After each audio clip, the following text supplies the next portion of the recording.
Well, let's see. It's a very multimedia piece. So there are three elements to it. You've got the band instruments, and that's a given for a BandQuest commission.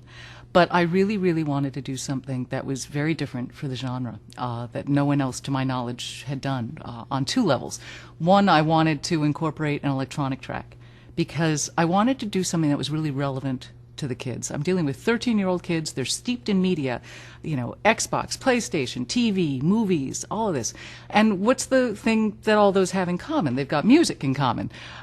So what I wanted to do most of all was reach out to write something that's very, very relevant to them that they can relate to the way they hear film music and TV music and game music all the time. I thought it would be cool to do something along those lines. Incorporating an electronic track suddenly makes it very contemporary, and I treated it like a film cue, just without the picture behind us. And then on top of that, I thought, wouldn't it be fun to have them think about other ways that we can make sound and music, not just with instruments.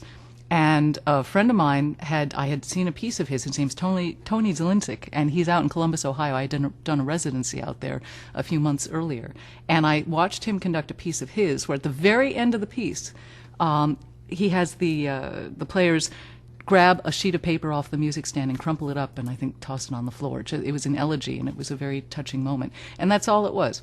And that sparked an idea in me of, that's a great sound, and it looked wonderful, and I just thought, wow, you could do so many things with paper. I've never seen anything done with paper before. So I decided to incorporate paper as my main theme of this piece, and to use it as a tool, to use it as a way to create texture and rhythm and engage the kids, hopefully.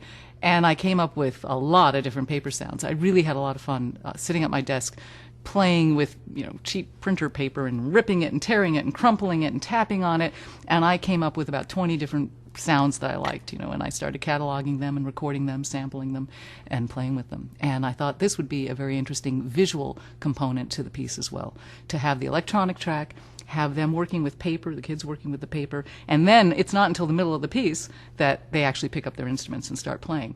And they all play tutti, and then it's a combination of instruments and paper, and off we go. So I just wanted to do something different.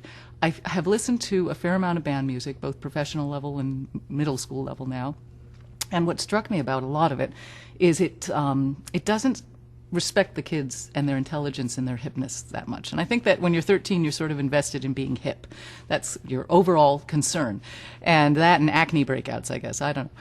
And I thought, why should music be dumbed down for kids? It shouldn't just be in a straight, plodding, 4/4 march-like rhythm. That's not the stuff that they're surrounded with. That's not the stuff that they sing. That's not the rock music that they listen to. So the electronic track gave me an opportunity to create syncopated rhythms and textures and frequencies and sounds that they aren't quite ready to create on their instruments at their level. But it creates, the combination is a lush combination now of the instruments and the track, giving you a more sophisticated sound. So